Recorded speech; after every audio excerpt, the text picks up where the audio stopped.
Hi guys, welcome back to the channel.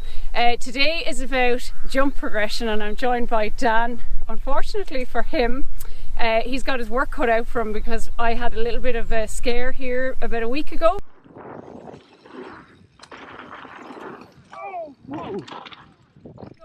So I'm kind of going to have to start from scratch again, and hopefully Dan is going to help build back my confidence. Yeah. So what are we going to do, Dan? I think we're just going to take it step by step. We'll get some slow-mo clips, look at your technique, and then just baby steps. And the thing about this is it's your journey, so there's no rush. And we can just, I know we'll accomplish something today, and you just take it bit by bit. Like, the thing about confidence is, not to go on too big a rant, is it takes ages to build and you can break it like that. So you'll learn that through your journey, that like this is just part of it. Yeah. But every time you build confidence, you never go back to square one. Yes, yeah. So you just maybe get hit back a little bit and then you have to go again. Yeah. Unfortunately that's part of biking. Yeah. But yeah, I'm really looking forward to it. I think it's going to be great. Me too! So today we're going to learn how to do sick jumps. Oh God. Oh! Oh! Damn it. I didn't get it because I was chatting. Hey Kat! I know you're on an e-bike so you won't be as mad. I was chatting and I didn't get it. I could see it happening a mile away. Don't even stop, just get back up there. Definitely. You actually decompress your legs, but you could probably do that a bit more, and then by the halfway you're fully extended, which isn't ideal. My Well, legs your arms are fully extended by about halfway, like kind of the peak air, your arms start to fully extend. Okay. And the reason why that isn't great in the long run, so it's fine here because you're in control and your bike's level and it lands nicely. In a kind of a more gnarly scenario, if you're starting to get nose heavy and your arms are already overextended, there's no one going back. Okay. So that's it then, you're just this and you're just going to go down with the ship. Yeah. That's a very exaggerated version of how to jump, and that's basically like a bunny hop. Because the lip's quite small, I can utilize what's already there to exaggerate a bunny hop and then just go higher than you usually would if it wasn't there. So, and then we'll go for a less aggressive version. So I go a bit quicker. I got nowhere near the same air and I had to go in a bit quicker. Yeah. You know, I was in a tiny gear, so I was like spinning. But yeah, so the end result is you'll probably land in the same spot, but you won't go up as high. Okay. And then the speed is going to get you from A to B quicker. Yeah. But I'm still hinging because it's all about that generation of like force and power. Yeah. Through the object, which is the lip in this. Because you did so much pop, you actually start to lean back, and your head even lifted a bit. Yeah. And then when you leaned back, your arms naturally go straight, and they actually made you then tilt a bit. Okay. So you have to be aware of, like, when you put in a lot of force, not to, when you're like pushing through, it's pushing with your legs and your arms, not like this. It's not a rocking motion. Yeah. If you bring your sternum up towards the sky, that's bad. Okay. So you need to still have that facing forward. Yeah. You're the biggest weight on your bike, so you want that to be going up through the face of the lip, unaltered. So when you're hinging with your legs and your arms, it needs to be in unison. Because your arms and legs are the biggest suspension you have. Yeah, yeah. And if you have it straight locked out, it's bad. It's even bad for your joints. Yeah. Like your skeleton. I'm not a doctor though. Bigger, like this is basically a joint roller. Yeah. So like Nick said earlier, it's like a joint roller, they just chop the peak off. Yeah. So if you can see when you do your rollers, you get a nice like angle as you come down because you start to lean towards it. And that's why I said earlier, if you pull too hard, you go like this and then you're pointing up. You can't get back. But like you can't nosedive like that. Like you can't nosedive when you're this shape. Yeah. So kind of coming over and nice neutral body is much easier than to just go like, just dip the front wheel in. You're with the bike basically. Yeah. Yeah, that was a nice one. Way better. It's like instant.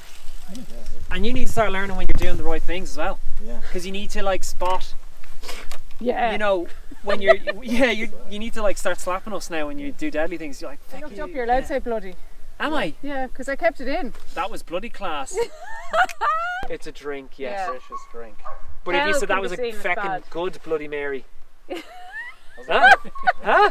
See what I did there? Yeah. Not just even a pretty face. Language. Instead of getting like doing a full line, you're just trying to isolate one or two jumps so that you can actually work on the basics Yeah. and ride with intention. Yeah. That was really good. That's the ticket. That was your best one. Oh, really? Oh yeah. Yeah. But you weren't just going through the motion. You weren't a passenger at all. Like you were the one in control, Okay. and it looked like you're riding with intent. Yeah. It was great. I like.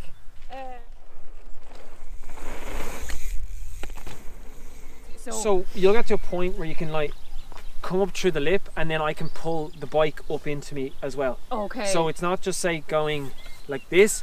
I get the whole bike. I am clipped in, but you can do it on flats as well.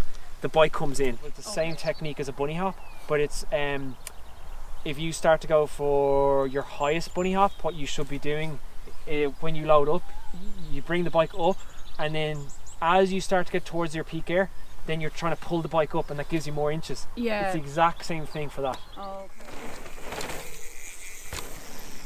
Yes. So then it's like you jump, and instead of just starting to go back down, you jump, and then because you bring And the you're bike up, holding you're it. like that. Yes. You're holding it. Yeah, You're yeah. holding the bike. Okay. Yeah. And it that is makes sense. very possible with flats.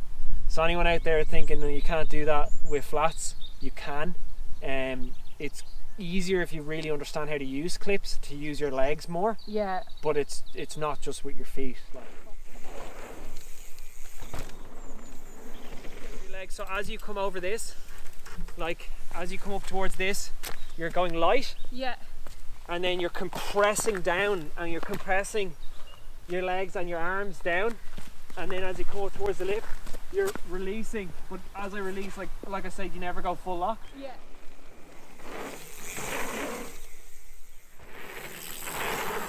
Nice. Loads actually with jumps, and the annoying thing is like people are really good at jumps. Kind of just looks like effortless, Yeah. Yeah. and then That's it's so like easy. quite misleading. Yeah. So That there's so much involved. yeah, it's Yeah. like real like micro body position.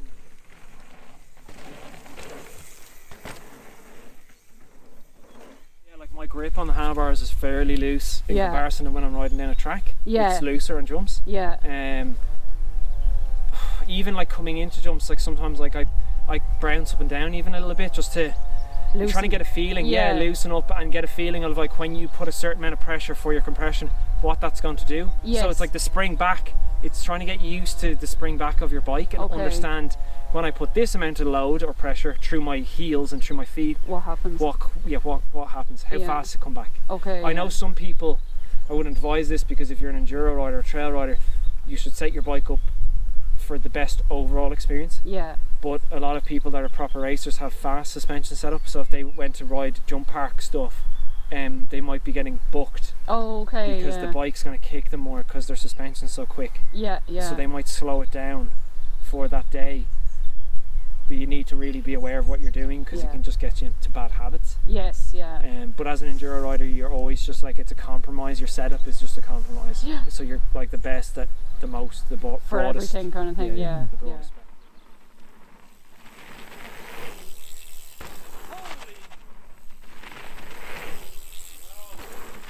Just absolutely doing this one by far the best. So it's okay. It's not a not. Yeah, have it's to real come back. good, like. It's like You get the landing real nice. On that note, I think we're finished. No. So, I've learned an awful lot today, and I think I had to go back to scratch basically because what I was doing was completely wrong. So I'm so glad that Dan was here to actually help me regain my confidence first of all, but also to actually show me where I was going wrong. So thank you so much, Dan. I really appreciate it. No worries. I do think you're going to have a long journey ahead editing. I think the journey ahead with jumping is going to be fine, but the editing is going to be horrendous.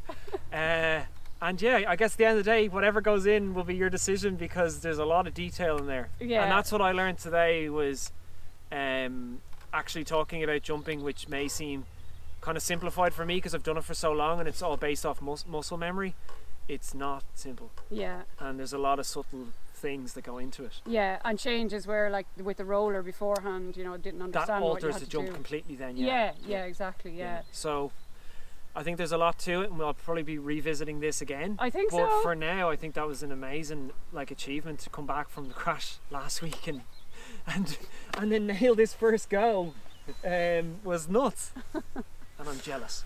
And I'm leaving. Thanks a million, guys, and don't forget to like, comment and subscribe.